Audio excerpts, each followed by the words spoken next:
30 अक्टूबर को बिहार की 2 विधानसभा सीटों के उपचुनाव पर पूरे देश की नजरें हैं। इस चुनाव में राज्य में महागठबंधन के भविष्य का फैसला होना है। साथ में ये भी तय होना है कि राहुल गांधी की युवा शक्ति में कितना दम है। क्या वो बिहार कांग्रेस की बेजान इकाई में कोई जान डालने की क्षमता रखती है, या बिहार में कांग्रेस को अपना वजूद बरकरार रखने के लिए आगे भी राजद की बैसाखी की जरूरत पड़ती रहेगी।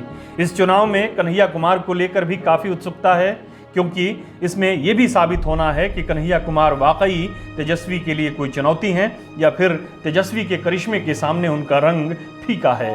और यह भी कि राहुल गांधी ने युवाओं पर जो दांव लगाया है वो सही दिशा में उठाया गया कदम है, या कांग्रेस जैसे चल रही थी वैसे ही चलती रहेगी।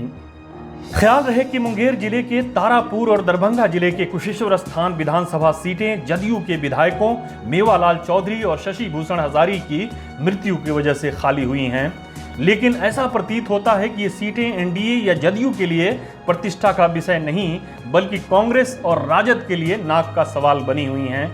आपको मालूम होगा कि इन दोनों सीटों पर राजद ने एक तरफा तौर पर अपने उम्मीदवारों की घोषणा कर दी थी, जिसके जवाब में कांग्रेस ने भी इन दोनों सीटों पर अपने उम्मीदवार उतार दिए थे। 2020 विधानसभा चुनाव में कुशेश्वर स्थान कांग्रेस के हिस्से में आया था, जबकि तारापुर राजद के हिस्से में गया था। उस लिहाज से राजद को अपने महागठबंधन के सहयोगी के लिए एक सीट छोड़ देनी चाहिए थी, लेकिन राजद ने तर्क दिया कि विधानसभा चुनाव के दौरान उसने कांग्रेस के लिए अधिक सीटें छोड़ी थीं, जिसका पार्टी और महागठबंधन दोनों को नुकसान हुआ था। ये तो रही ऊपरी सतह की बात। दरअसल राजद की चिंता अपने वोट बैंक के टूटने की है। मिसाल के तौर पर सिवान के पूर्व सांसद मोहम्मद शहाबुद्दीन के समर्थकों ने बाइकॉट आरजेडी की मुहिम चला रखी है।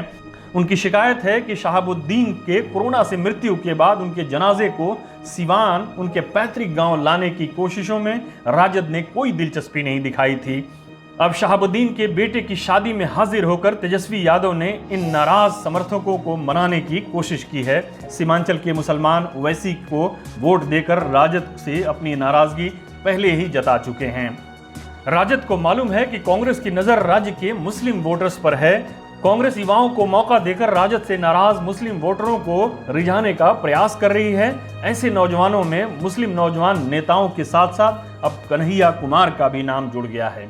जानकारों का कहना है कि कन्हैया को कांग्रेस में शामिल करने से पहले राजद से सलाह न लेने की वजह से भी राजद काफी नाराज है। इसलिए पहले तो राजद की ओर से कन्हैया के खिलाफ ताबड़तोड़ हमले हुए, फिर 30 अक्टूबर को होने वाले विधानसभा उपचुनाव के लिए कांग्रेस को विश्वास में लिए बिना राजद ने अपने उम्मीदवार खड़े कर दिए, जिसके जवाब में कांग्रेस ने जैसे को तैसा करते हुए अपने उम्मीदवार भी उतार दिए।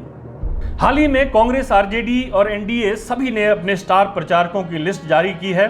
कांग्रेस की लिस्ट में शामिल 3 नाम कन्हैया कुमार, जिग्नेश मेवानी और हार्दिक पटेल पर ज्यादा चर्चा हो रही है। पार्टी की ओर से कहा गया है कि कन्हैया कुमार, जिग्नेश मेवानी और हार्दिक पटेल 22 अक्टूबर को पटना आएंगे और पूरे चुनाव प्रचार के दौरान बिहार में ही रहेंगे। जानकारों का मानना है कि कन्हैया इफेक्ट को निष्प्रभावी करने के लिए ही लालू यादव खराब सेहत के बावजूद दिल्ली से बिहार आ रहे हैं। ये भी कहा जा रहा है कि वो तेजस्वी को ओवर एक्सपोज नहीं करना चाहते और इस उपचुनाव को तेजस्वी बनाम कन्हैया होने से बचाना चाहते हैं। इसलिए पार्टी ने इन दोनों सीटों पर अपनी पूरी ताकत झोंक देने का फैसला किया है।